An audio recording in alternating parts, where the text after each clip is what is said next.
Congratulations! You are tuned into Dov Baron's Leadership and Loyalty Show, the #1 podcast for Fortune 500 executives and those who are dedicated to creating a quantum leap in leadership. Your host, Dov Baron, is the founder of FullMontyLeadership.com. He's an executive mentor to leaders like you, a contributing writer for Entrepreneur Magazine, CEO World, and he's been featured on CNN, Fox, CBS, and many other notable sites. Dov Baron is an international business speaker who was named by Inc. magazine as one of the top 100 leadership speakers to hire. Welcome, dear friends, fans, and fellow aficionados of leadership excellence. Thank you for joining us here on this episode of Dov Baron's Leadership and Loyalty Tips for Executives, part of the Full Monty interview series, where today we'll look at coming back. How to come back from having taken a major fall. If you're a new listener or a new viewer, I want to thank you for joining us in. Strap yourself in, we're about to go full Monty. If you're a regular listener, big thank you to you for being over the 1.5 million downloads and making us the #1 podcast for Fortune 500 executives and consistently keeping us at the top in entrepreneurship and next generation business and a whole bunch of other great categories. So thank you for sharing the show with everyone that you know. And remember, we always need your help in staying relevant. So please go to iTunes, rate, review, and subscribe to the show. All right, let's strip it down and let's dive right in. Watching or listening to this show, you are either a high-level executive, an entrepreneur, or a leader in some capacity. And as a leader, in any of those forms, there's a good chance at some point in time you've taken a hit. For many of us, it was in the financial crash in 2008, 2009, that really pulled the security blanket from away from you and left you raw and exposed. For others, maybe it was a divorce or a loss of a loved one or even an attack on your character through online. For others of us, it was a physical thing like it was for me, as you know, from my fall. But my guest today, Karl Smith, he is someone who understands taking a hit, a fall, in a way that very few ever will. Karl Smith served 12 years in the British Army, 12 years as a SWAT officer in the police. Basically, when the poop hit the fan, who are you going to call? Karl Smith.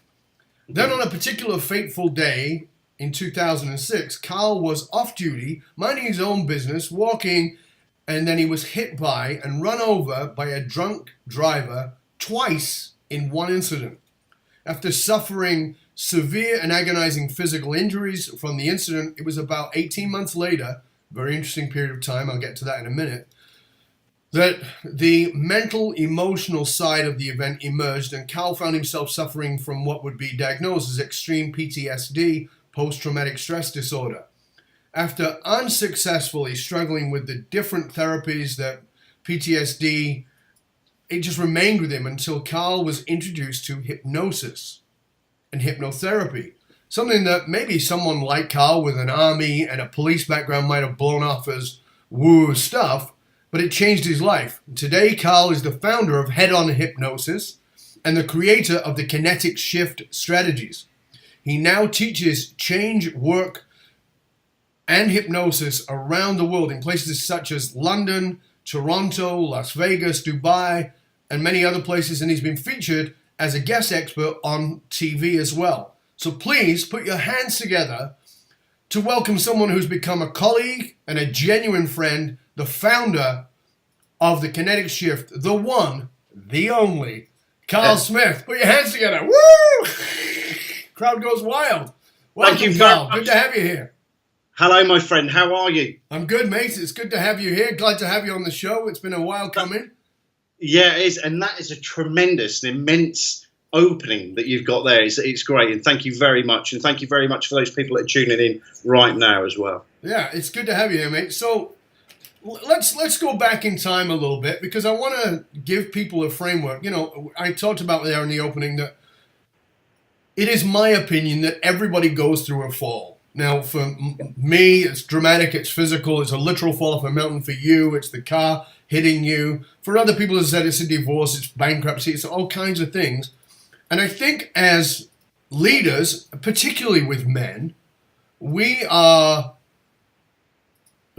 been trained to be very poor at dealing with these things. We're not trained to be emotionally present with these things, and we try to tough it out. And I said in the intro that it was about 18 months later that the PTSD kicked in for you. For me, I remember at that period of time having to fully admit that I wasn't okay, that I thought I was okay, but I was full of shit, and that I actually needed to deal with the emotional stuff that came on. I want to go back to that place for you. What was, we can go back to the actual event in a moment, but I want to know what it was like for you to realize that this was something beyond physical that you had to deal with. I think, and for anyone who's ever served in uniform that's listening to this now, is we always have this persona, we always have this belief that we're roughy toughies, we're invincible, that nothing's ever going to happen to us. And as a young pup, I'm talking, even when I first joined the military, is that I had this belief. At that time? I was probably a young 20. I was a young 20. Okay. So when you join, you think you're roughy toughy, you think you're invincible, and then when things happen, like I've been involved in terrorism, I've been involved in Northern Ireland, I've been involved in places across. Let's reframe that for a minute. You weren't involved in terrorism. You were involved in stopping terrorism. No. My apologies there. I'd obviously been in the forces. I'd gone out and dealt with incidents across the world. And I think we have this roughy toughy thing, and we always put this bold face on, this bold cloak over us that nothing's going to ever interfere with us or do anything drastic to us. And then all of a sudden you start to realise that the wheel is coming off, and that everything that you had compressed and fired into the background, that you thought you'd buried, incidents from Northern Ireland all the way through to Bosnia and Kosovo and stuff, and all those things you compressed and left behind, you thought they'd gone because you're roughy toughy. You did it. You just got a can of ale or can of beer and just drunk away through it, and we moved on, and that was it. However, when it did come, and it came with fury, I can only say it came with fury, when the whole lot just literally unfolded in front of me. It was really hard to actually ask for help. It really was, because I didn't really know. I didn't know that things could help. I really didn't. I thought that I was stuck with this for life, and I didn't know which way to turn. I felt lost. I felt completely out of sync with myself. I didn't know where to go. So when it did happen, it was a really unique scenario for me, because I'd always been like, let's just get on with it, lads. But unfortunately, I needed the help, and I just didn't know which way to turn. So we went through different modalities. But I think that's part of the challenge, Karl, is that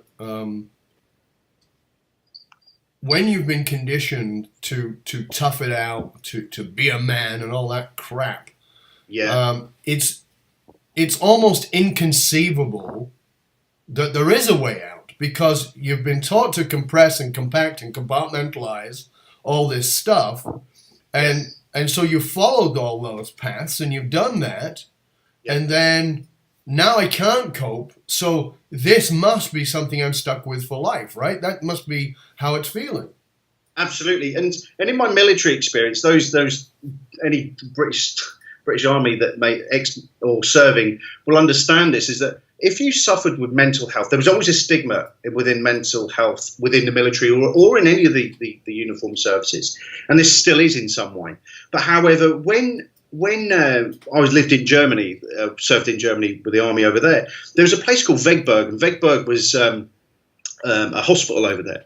But if you went to Vegberg, it was seen as a weakness because it was the mental health hospital. So it was always he's off to Vegberg this weekend, he's stuffing teddy bears, he's doing wicker baskets and all that type of stuff, where we made fun of that. And then when it actually became me, I actually felt embarrassed, ashamed of myself because of that conditioning that had gone on. So somehow you were seen as weak if you actually admit it, if you put your hand up in any form and said, I need help. And this is I spoke about this actually this week in Montreal, and 2 weeks ago in Iran when I was speaking at the World Business Forum, and saying that part of the social conditioning around leadership is we can't ask for help. And whether you're a leader in the fact that you're in the military or you're in the police, or whether you're a business leader or a community leader in some way, we have got to get over, it's a myth, it's a lie that you can't ask for help. Absolutely. And I think going back to that condition, it literally was like that for me. And it felt so, I felt ashamed of myself, and that was part of it. I felt shameful that I had to go ask for help because I'd been conditioned for so long. Just get on with it, young lad. Just stiff up a lip, move on, dear boy.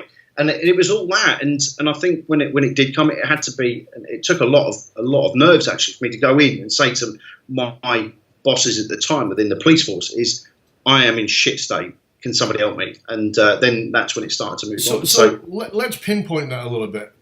Tell us about that moment. You know that because it's a values clash inside of your own being, because on one side is this horrendous amount of emotional pain and mental turmoil, and knowing that you can't do it on your own, and then the other side is years, decades and decades, and in your case actually military conditioning and police conditioning about compartmentalizing, and that that you're a big poofter, or there's something wrong with you, you're a big girl, or all the negative conditioning around wicker baskets and all that, stuffing teddy bears if you ask for help. So talk to us about that moment of the clash of values.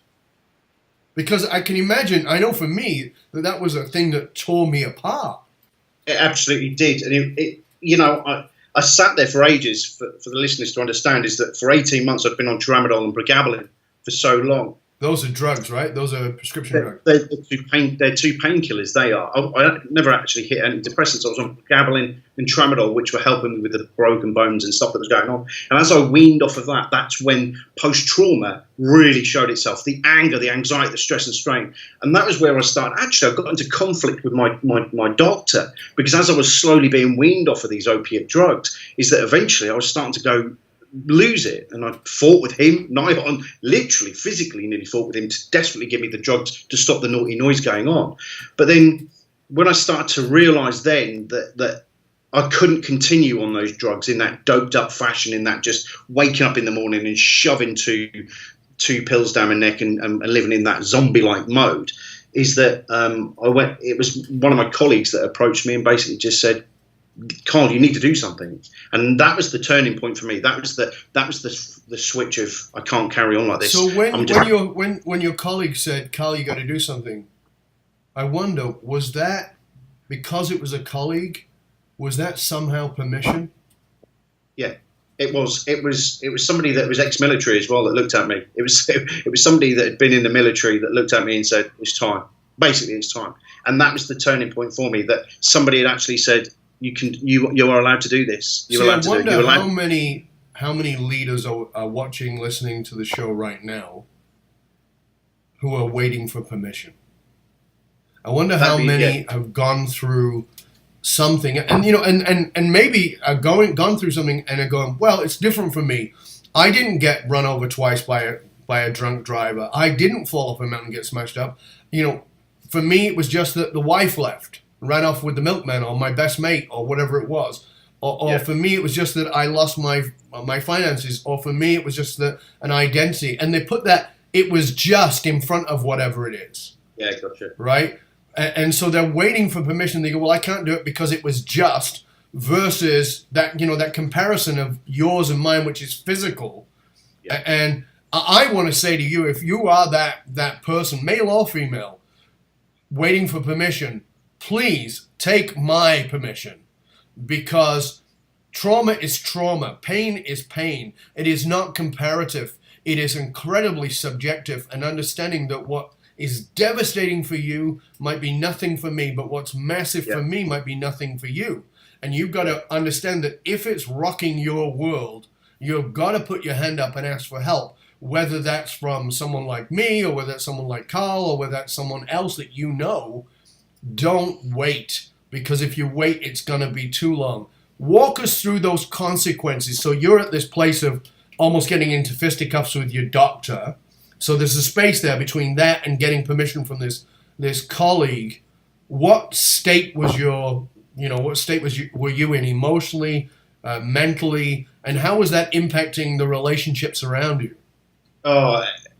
I've never struck my children in my life, and my eldest now, who's a grown-up lad now, it was little things that would just taking over, dropping. And parents, we all know that our kids are going to spill milk, going to throw the pot, everything all over the place. And as a parent, you get annoyed and you're like, oh, and tidy it up. For me, it got to the stage of I was getting really, really aggressive. And it was like getting to the point. I never hurt him. I never touched him, by the way. I don't want listeners to think that. But I was going over the top, the screaming, the shouting and everything. My partner at the time, she was getting screamed at, shouted at. My alcohol consumption went through the roof. Myself and Mr. Jack Daniels became very, very good friends. And, it got to the stage where I was crushing up tramadol and pregabalin and putting it in Jack Daniels just to mask it, just to stop the naughty noise. Because the internal dialogue that I was receiving, that everything that I'd ever seen, anything was a danger to me, anything was getting pushed away, and that was what was really happening. I was pushing away my family, I was pushing away my child at the time, and it was just turning, my colleagues would phone up and I'd say, no, I'm too busy, I can't be bothered. I didn't want anybody else. I just wanted this cocoon of just me, and that's it. So tell us the justification in your head of pushing people away. Do you remember what that was? It was protecting them. It was protection. So you were actually pushing them away because you didn't want to cause harm to them. You could see yourself as a threat. I actually, when I started to see myself as a massive threat, I'll never forget the day that Ross, my eldest, he's 18 now. I remember when he was a young pup, and when it just happened, is that he did drop them Cocoa Pops, and that was the bit where I just felt my whole body just wanting to crush him and do something. I don't know why, I really don't. And I just, he was only a pup. That was the bit, that was the turning point. That was the bit for me where I knew that's it. I've got to stop this and step back and just disassociate myself. And it was troubling because you know what I'm like. I'm outgoing and I laugh and a joke and stuff like that. And it wasn't me. I just wanted to be me, out of the way. And if it meant eating double the prescription what the doctor had given me, just to isolate myself, to numb myself out, that was what I was doing. And it meant not seeing anybody, just drugging myself up with prescription drugs as much as I could to do that. So that I became devoid of everything, really. So were you, at that point, were you still in the police force? Yeah. Were you an active police officer? Yeah, and what happened was it took 18 months realistically for me to get back. And some of my colleagues will know that is that in the mornings prior to going on shift, and I will say this out loud, is that everyone was safe, by the way, but I would take tramadol and pregabalin prior to that and go on duty. But it was no harm, or there was nothing that would have happened because everything was all stoked. It's not that, and I think we have to really address this. Is, I was reading recently that 40% of police officers, and this was in the US, and of course I don't know about the UK or other countries, but 40% of US police officers are suffering some level of PTSD. Absolutely, I wouldn't.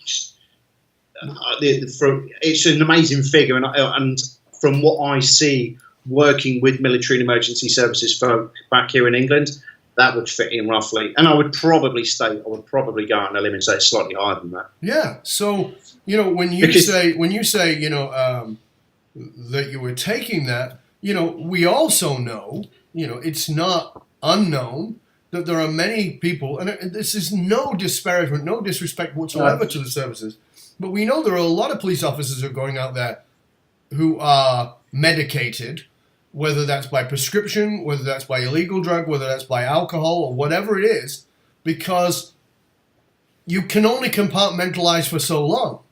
Oh, absolutely. And with this stigma and this taboo around mental emotional health, it becomes an unsurmountable problem because we've got police officers, we've got military people who are traumatized, who have compartmentalized and can no longer contain, who are now saying, okay, well, I can't ask for help, so what am I going to do? Take some more of these prescription drugs, wash it down with a Jack Daniels, smoke a doobie, do whatever it is to help me cope, pound 15 pints of bitter at the night, whatever it might be, but I'm still a police officer. And to go out on duty, and of course they make stupid mistakes, how could they not? Because they're not fully... I think that this is a thing we need to bring a lot of awareness to, because, we've all seen the videos of police officers behaving extremely badly. But I wonder, the other side of it is, and it's all wrong, don't get me wrong, I'm not supporting it at all, but I have to wonder, at being me and being understanding the human psyche as I do, what the hell's going on inside that guy's head that he behaved that way to somebody who held a cell phone? You know, because you talked about that feeling of threat when you're in PTSD. I know I had it, and I felt threatened constantly. I remember walking through a crowd, and literally, and I'll not hide any of this, walking through a crowd, and people who were quite tall, meaning they were over 6'4", whose elbows would be aligned with my, like, could hit my head, I would kick him. I would be behind him, and I would kick him in the ankle and then move to the side. And it was protection. I was aggressive because I felt threatened. Not because I was aggressive, but because I felt threatened. And that withdrawal from you, you know, is that feeling threatened, but even by your own behavior. Yeah. When I was going through my scenarios, my t-shirts on my left side would all be damaged because I would use walls to rub along, so I kept away from roads. And also as well at crossings, I got this thing going on in my head with crossings, is that I had to have a car, when it pulled up, I had to wait for the other side to pull up as well to ensure that nothing came through. Right. There was little things like that.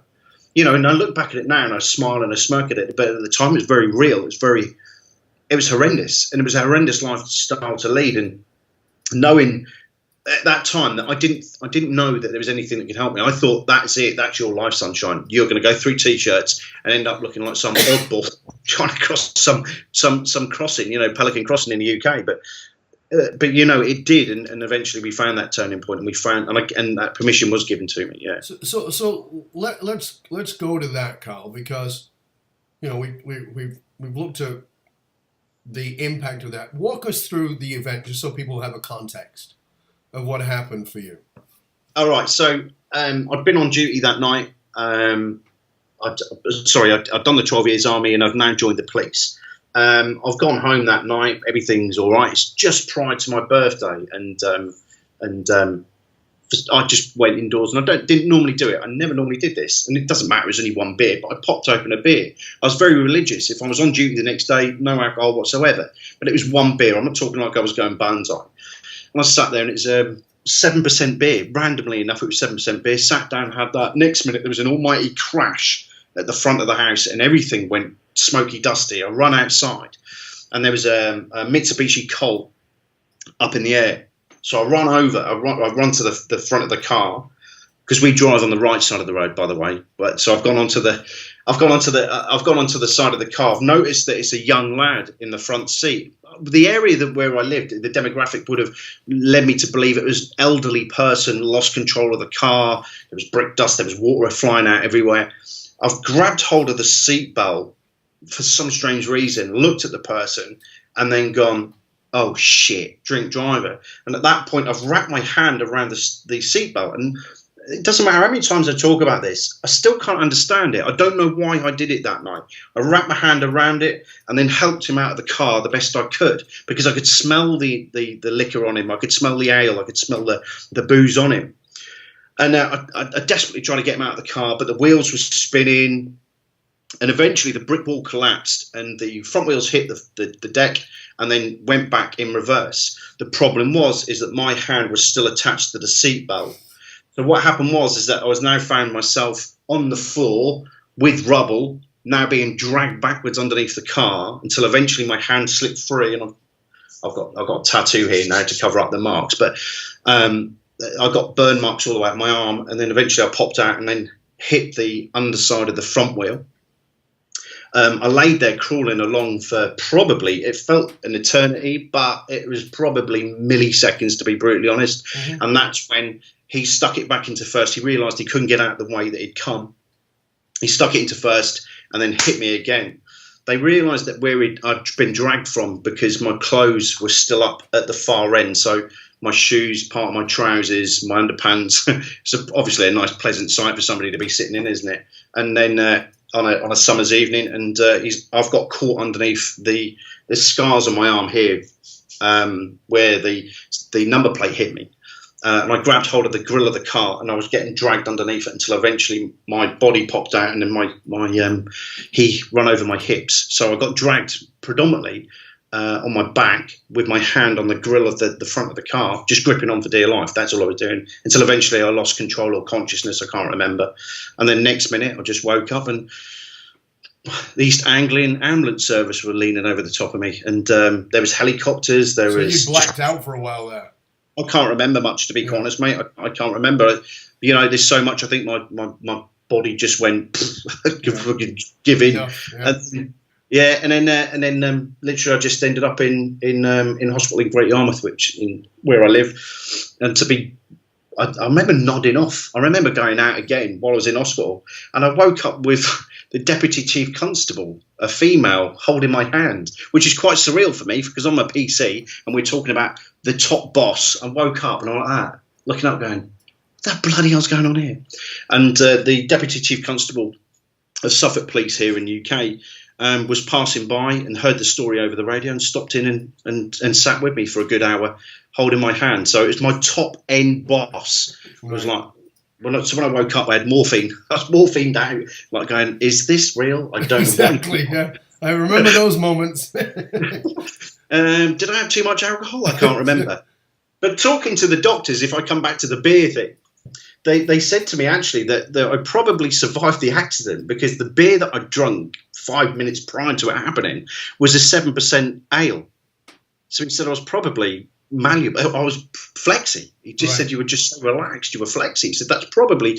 He said the doctor said I'm not going to prescribe you alcohol, but it was probably a good way that you survived this incident. That even though the accident finished there, and I went into a plaster cast, and then went to rehab straight after.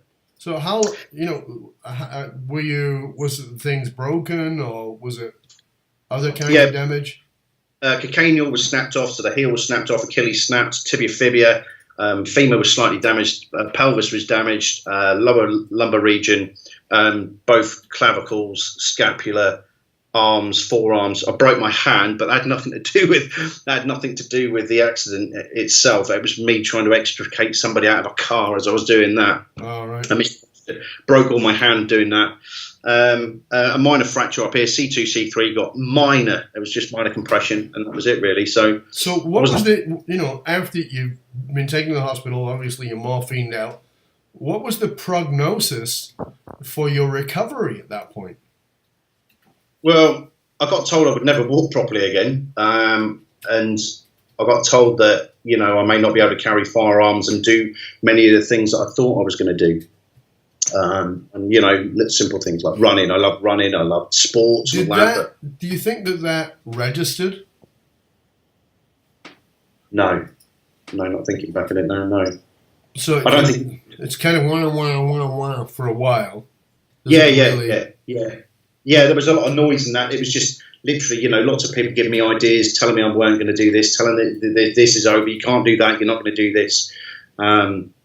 Doom and gloom stories. Unfortunately, they're looking at the worst part of it, especially with the crash, the calcaneal that was snapped off as well. So the prognosis for that, they drilled it on eventually, but they just told me heavy impact stuff, and most of the jobs that I did, I probably wasn't going to do again. So at the time, it was. So you've had this prognosis. You come out of the hospital. You begin rehab. Yeah. What's the head state at that point? Is at that point, are you in that mode of, I'm coming back, I'm going to do it? No. Or are you in another mode altogether?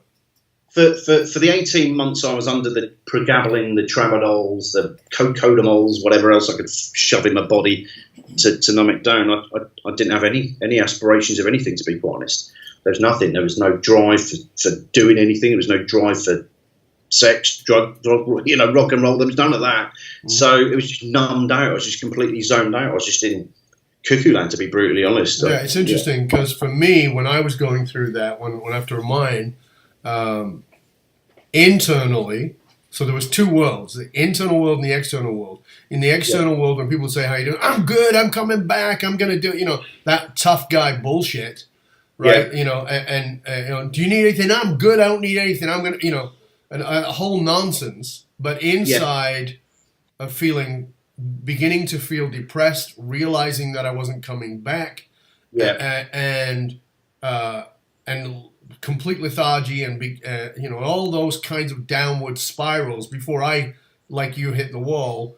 Yeah. But that it was interesting for me that there was two places. There was a external world and how I was telling the world I was, versus how I was feeling, which was immensely dead inside and defeated. Was that similar? Absolutely. I can't, I'd have people turning up. I'd have my bosses turn up. I'd have people turn up, and they'd be like, you'd be coming. And that big Karl, we'll be there. But actually, when they left and the bravado had gone and everything had gone, I actually just slipped back into tramadol and said, go stuff yourself, world. Can't be bothered. There was this bravado that I needed, this whole thing that I needed to keep going, this act I needed to keep going, because I was in a roughy-tufty job. I was in what you would consider over your side of the pond SWAT status. So, different levels. So I was at that level where, I worked in teams and it was all like that, and nobody ever said wibble. You never, the Blackadder sketch with, with your underpants on your head and 2 pencils up your nose. You never went for that. You always went for the roughy-tufty. Yeah, I'll be fine. Yeah, sort it out. Don't worry about it. They'll sort their knee out. Don't worry about that stuff. But actually, it was a case of internally, go away. Everybody, just go away. And that was all it was. And I think at one point, suicide, I would be brutally honest, was a predominant thing. I just thought, I can't keep doing this. I don't want to live like this. I don't need this. And I think that's an important piece that we have to address here, because I know I was definitely flooded with suicidal thoughts. I think that I got to a place of planning out an action a couple of times as well. And so people say, well, were you suicidal or did you have suicidal thoughts? Both. I was. And the only thing that kept me going was how I couldn't do it was how could if there was life after death and I was going to hang around, I couldn't bear the pain that I'd caused somebody by me suiciding, and they were suffering as a result. And that was the only thing that kept me going.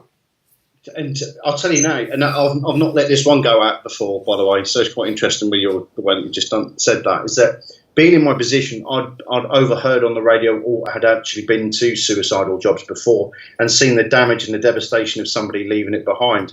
Not only had their meticulous planning, because if somebody wants to do something like that to themselves, they don't tell anyone, there's nothing, they just go out and go do it. Those people who really want to do it. And that strategically was going on in my head at the same time. Then also this conflict of being a police officer, of actually going around and telling somebody that and watching their faces. So I had this complete, and now the confusion really starts to kick in, because I really wanted to do it. I really wanted to end it. But on the same token, the emotional element wanted me to go. The intellect was going, no, remember that job.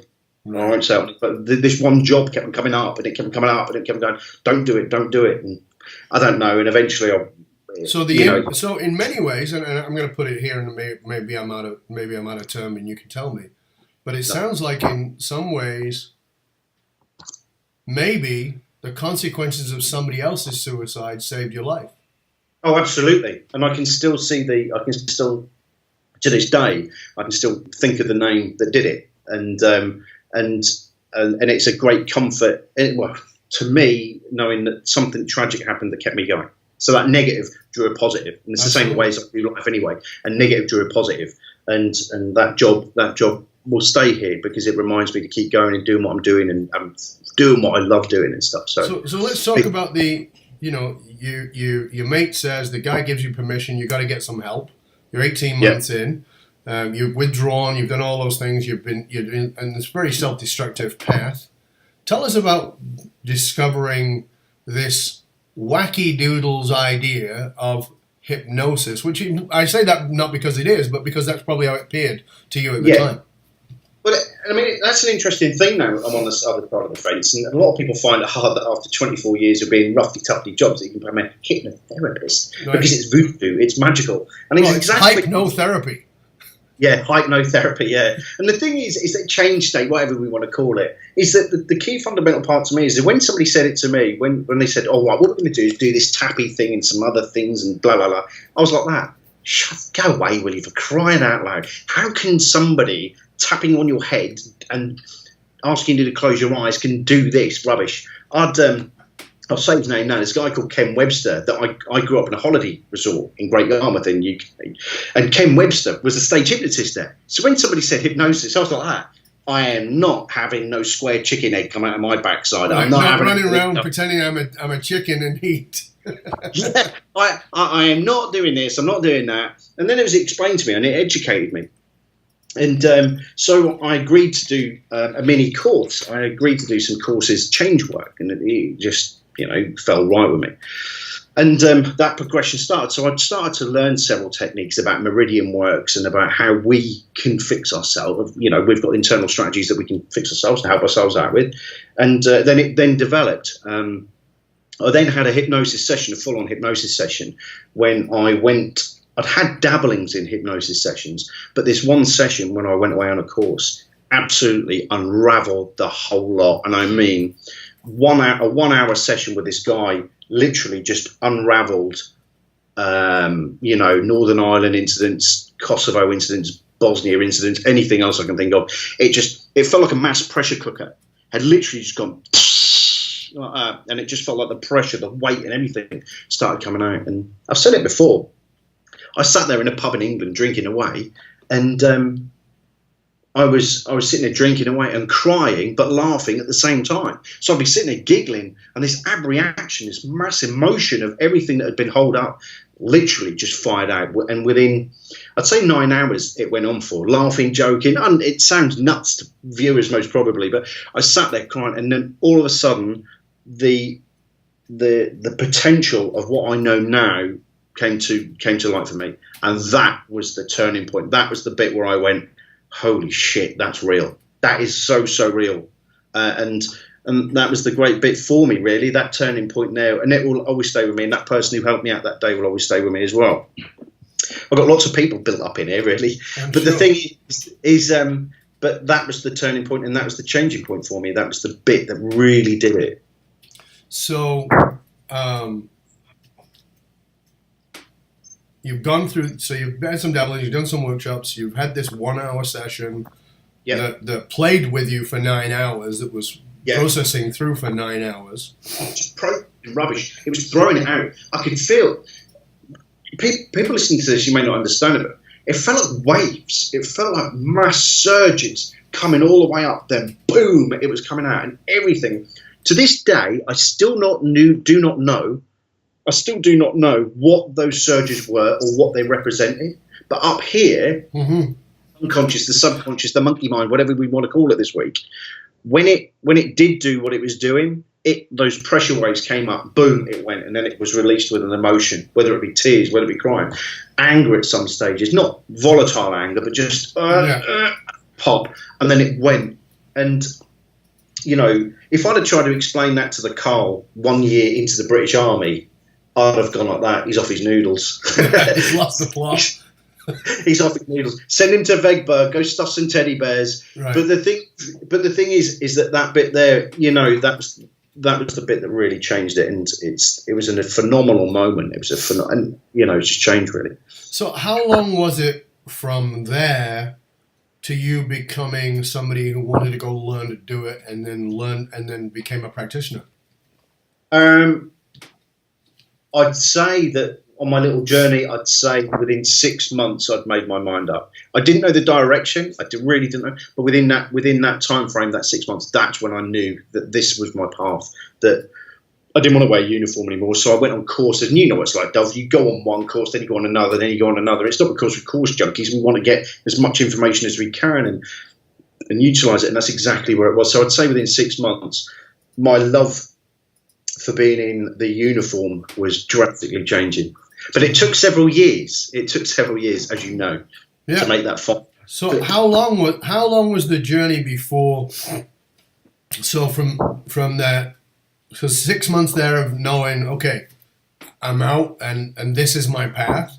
How long before that became your path. So there's the point of decision, and I talk a lot about this even from the stage, is that there's a point in our minds where we go, I got to change, and I've made a decision. But people think that that's where everything changes. It's not. The decision is not where it changes. There's something else usually that creates the catalyst that then actually turns into action. How long is that gap for you? It was years. It was absolutely. It was 2008, and I saw you. So we're talking 7 years. Wow, 7 years. And I'll tell you for why. And I'd got myself caught, and for the viewers, me and Dov knows this. I'd got myself caught in this security blanket of my money going in the bank every month. Her Royal Highness, the Queen, paying me lovely amounts of money, per month just to survive. And I think what I had to do, as well as I recognised within this industry that you had to build a name and a reputation, and you had to have income flowing in. And that was the bit, really. It took me about 7-8 years, I think, to get my name up there, to get myself into a position where I knew that I could live without that safety blanket of going in. And it wasn't until a fateful night in Vancouver, if I remember rightly, while you were drinking tequila and a Don Julio, I believe. And 1942, my friend. It was a very eventful night. That was the night. And that's why, for viewers, me and Dov never knew each other prior. Well, we have mutual friends, but we'd never been out for anything. And Dov it felt intimidating at the very beginning, to be quite honest. But the thing is that when you were talking that night, and then that one word came up, and it was like, shit.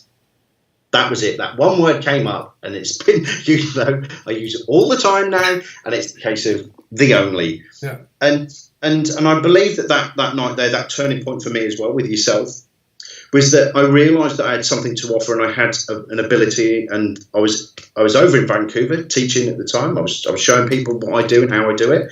And then I was off to Las Vegas, and I couldn't see it. I was that clouded and misted in my own bullshit. Bullshit. Too late now, it's come out. And I'd been clouded with this security blanket. Then I realised nobody else is doing this. Nobody else is doing what you're doing, Karl.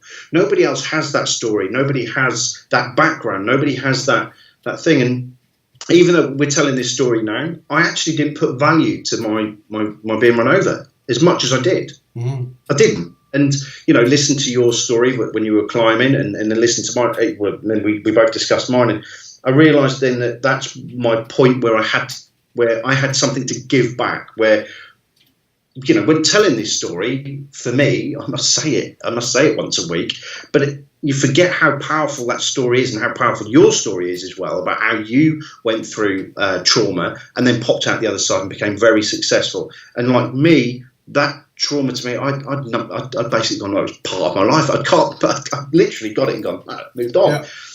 And the difference was I was proper fixed this time. That night when we sat down and the only came out, and that I'm the only one that can do that. That was the key point to me. That was a fundamental change, which then, as you know now, I just don't stop. I just keep going. No, and you are a machine. So tell us. Let's have our viewers and our listeners understand the difference between. They may have seen a hypnotherapist, and maybe they haven't seen a hypnotherapist. Maybe they're a leader right now who's gone through some form of trauma, or they're at a place of feeling like they're struggling, like we talked about, and looking at, okay, how do I get help? And maybe somebody's even suggested a hypnotherapist, and maybe even now as a result of this, they're going, okay, well, if big tough Karl can sit there and tap his head and do some hypnotherapy, I can do it. But talk to us about because you've developed the Kinetic Shift. You're the founder of that. You're the creator of that. You're the only one. So tell us, what is the difference? Because there's a significant difference between traditional hypnotherapy and many of the other techniques versus what it is that you do. The difference between myself and a classically trained hypnotherapist, and I'll say classically trained, the old Sigmund Freud lay down on the couch and tell me your woes. I use methods and techniques where I don't even ask my client what it is. Because when you deal with what we do, especially what we do, especially that internal dialogue up here, This thing up here, the subconscious, the unconscious, the monkey mind, whatever country we're in that you're listening to, that little part in the middle is the mainframe of you. It's the CPU, the central part of your computer, and that's the bit I go for. Anything that comes out of anyone's mouth, and anyone who's ever, and this is no disrespect, and I don't mean this, anyone who's ever been to counselling or talk therapy before, and they've sat there and thought, do you know what, I'm just sitting here waffling away, I'm talking just for good measure to keep the therapist happy. I don't actually ask for that. I talk directly to the subconscious, the unconscious, the monkey brain. So I don't ask them to regale or talk about it. When I went through counselling when I came out the back end of that car accident, how did it feel when you heard your bone crunch? Well, what a stupid question that is, and I don't do that. So when I'm doing it, it's standing up, and I have an experience. I want people to have an experience with me. I want them to know that something funky went on in that session, something really good, something that's going to propel them. And that's what I offer. I offer experiences. I want people to know that something came off, something changed during a session. It's all eyes open. Well, I say that 90% of my work is eyes open, and most of it's standing up. So to come away from that classical laying there Sigmund Freud, tell me your woes, I don't do that. And that's what's got me recognition. That's what's got me traveling around the world, because I do take it to another level. And it's not showboaty. It's not showcasing.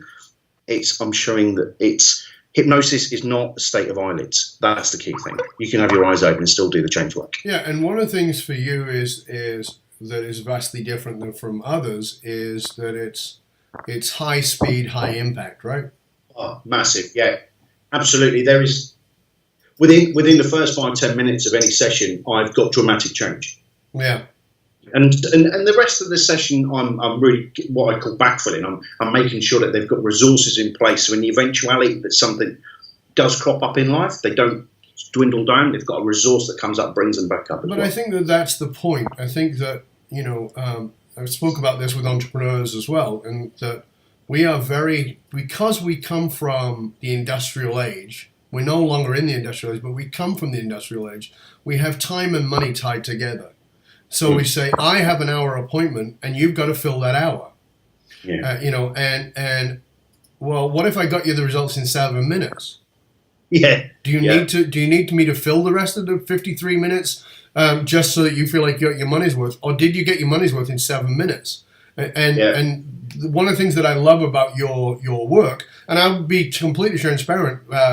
That Karl has also worked with me, and he's helped me with some things. I went through, as many of you know, we had a house fire, and it was quite traumatic, and some situation happened, and we were homeless for a little while. And guess what? PTSD popped up, and a lot of severe anxiety, very severe anxiety that was unmanageable for me. And it was Karl who was there for me, and I really want to thank you for that, Karl. You were amazing with that, But it wasn't about. I mean, sometimes I did need, I'll be honest, sometimes it was me. I needed the catharsis of saying, doing the therapeutic, let it spill it out. But, I was also aware, because of my training, that a lot of the time you really didn't give a flying hoop. What you were really concerned with was getting me to the result. And that's what's interesting about your stuff is it's high speed, it's high impact. And it's different than when people think about hypnosis. They often think about the stage hypnosis, who's got you running around like you're a chicken, or thinking you're a chicken, or pretending that you're having sex with a cow. It's crazy fun stuff to watch from the audience, but nobody wants that in their personal life.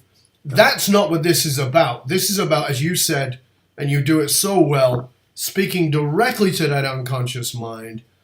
Shifting that unconscious mind so the person goes, I don't know what happened, but something happened. Something funky happened, and I don't feel that way anymore. I'm not having those obsessive thoughts anymore. Yeah, that's fundamental. And if any of the viewers want to, they go to the YouTube later. You'll actually see, and that when we talk about time frames, is that there's a couple of videos on my YouTube channel where I've stopped people smoking in less than 6 minutes. And it's remained there, and those things there.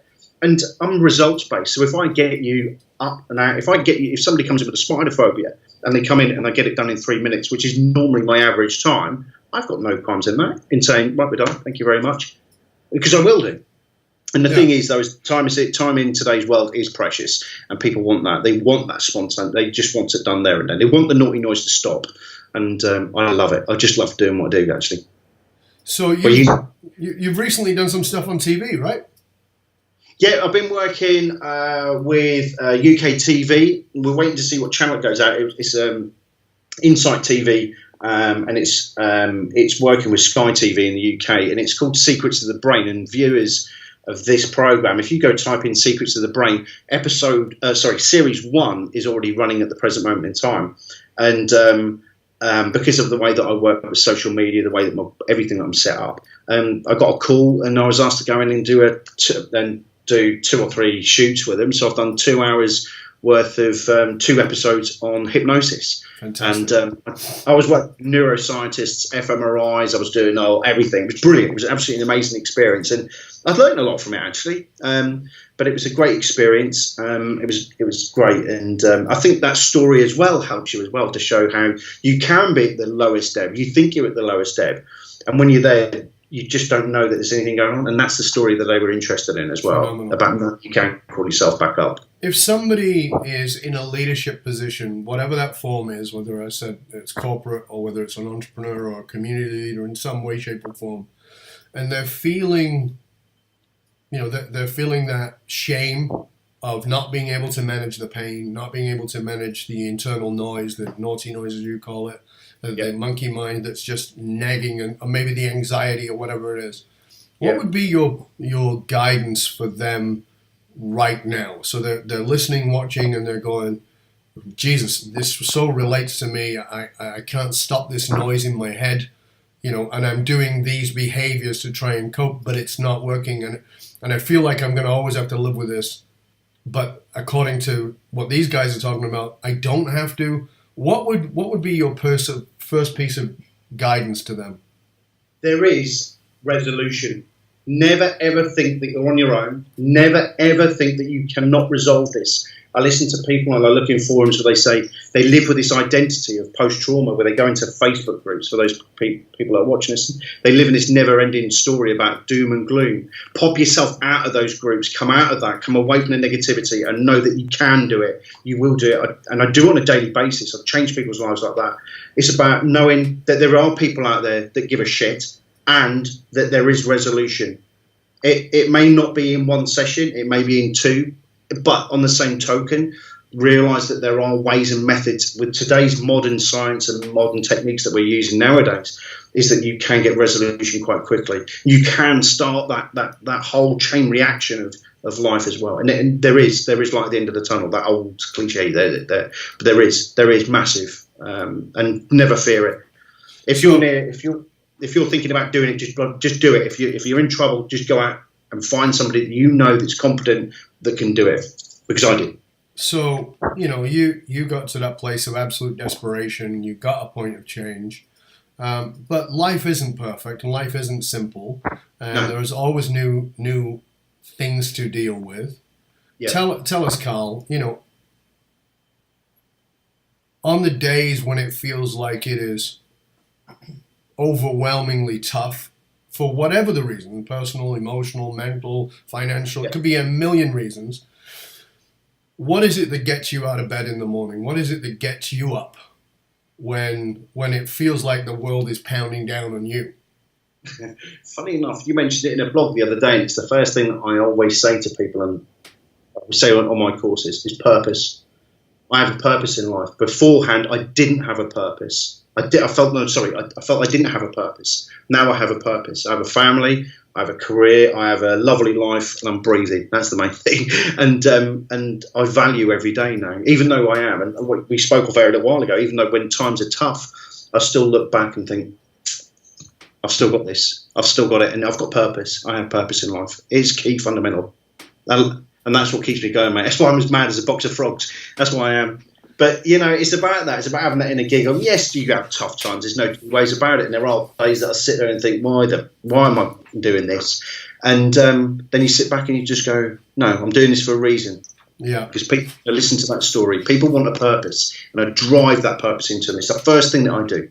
Yeah. Give them the responsibility and the purpose in life. Yeah, I think that we so easily forget that is, we get caught up in all kinds of stuff, and the work that I do, so much of it is driven around purpose. And if we don't know our purpose, we don't know our company's purpose, we don't know the purpose of what it is we're doing, very little has any meaning.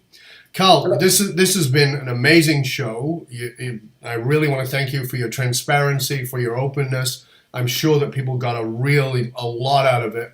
Please tell people where they can, because I know you have courses online, you've got videos on YouTube, but you've got a lot of courses where people can actually come in somewhat anonymously, dabble a little bit, get a sense of it, learn a little bit. Tell us how people can find out more about you, about your courses, and about all the different things that you're doing, your resources. Yeah. The best way to get hold of me at the moment is if you go to the ukhypnosisacademy.com, .co.uk. If you go to ukhypnosisacademy.com, if you go into there, you'll find the website there. If you go to the Facebook page, the Facebook page is there, and you can join us there. And you'll notice that same name. Same name, UK Hypnosis Academy. So if you go to Facebook, type in UK Hypnosis Academy, you'll find me there. If anyone has been moved or anyone would like to talk to me privately about anything that's come up during this today, I'm on Dove's Facebook page. More than welcome to identify yourself on there. Just say, listen to it, and then we'll privately chat, because it is a big step, and I know where it is, and I know what Dove knows that as well. It's all about that. And I'm very keen to help people and know that it's not a dark place. So if you want me, ukhypnosisacademy.com, and go find me on Facebook. And you find out about the courses and all those things on UK Hypnosis? Yeah, my apologies. Yeah, all the courses, everything are on there. If you go to my YouTube channel, anyone that's interested in learning, I've got over 63 videos that teach you step by step how to hypnotize. But what I will be saying is be ethical, be safe with people if you do it, okay? And if you not the YouTube channel is the same name too? Yes, it is. Yeah, UK Hypnosis. Everything's UK Hypnosis Academy. Fantastic. So it's been great having you here. I hope you'll stick around till the very end while I sign off and say goodbye to everybody. I really want to thank you. I think this has been a very valuable session for everybody, and it's important, as I say every time, please don't listen to these shows. If you just listen, it's a waste of time. You've got to take notes. You've got to listen back. I promise you will always get more out of it by going back the second time and the third time, because Karl and I have been talking about the unconscious mind, and the conscious mind, that the egoic part of you is going, oh, that's important, push it to the side. We don't want to look at that. Watch it 2-3 times, particularly if you're feeling like, I can't do this. You need to watch this 2-3 times. Get the inspiration from it. Inspiritus means to be drunk on the spirit of creation. Get drunk with that. Allow yourself to surrender to something that is bigger than yourself, not the depression, not the pressure, not all those things. And as Karl so aptly said, remembering you're not alone. The idea that you're alone is nothing more than conditioning. It's not true. I want to thank Karl Smith, our guest today. It's been great having you here. Thank you, sir. And I want to thank you, viewers, listeners, for tuning in. And remember that the companies that get to the top and stay there are purpose-driven. If you're truly serious about having a laser beam clarity for your company's purpose, building a culture of high-performing, highly engaged leaders who are fiercely loyal, then reach out to me, Dov Baron, through fullmontyleadership.com, where we provide the essential leadership skills for today's good leaders who are committed to becoming great leaders of tomorrow, while growing your people and growing your bottom line. Because the hard skills will get you to the top, but it's the soft skills that will keep you there and make sure that when you get there, you're not alone. Also, stop by the Matrix, matrix.fullmontyleadership.com, to get your authentic leadership matrix self-assessment tool. It's $197 value. It's yours absolutely free for tuning in today. So go to matrix.fullmontyleadership.com. Remember, you can find me on Twitter at @TheDovBaron. You can find me on LinkedIn, Dov Baron. I'm on Facebook, Dov Baron Leadership, and all other places, as I said, Right for Entrepreneur Magazine and a bunch of others. So reach out to me. I'm always here for you.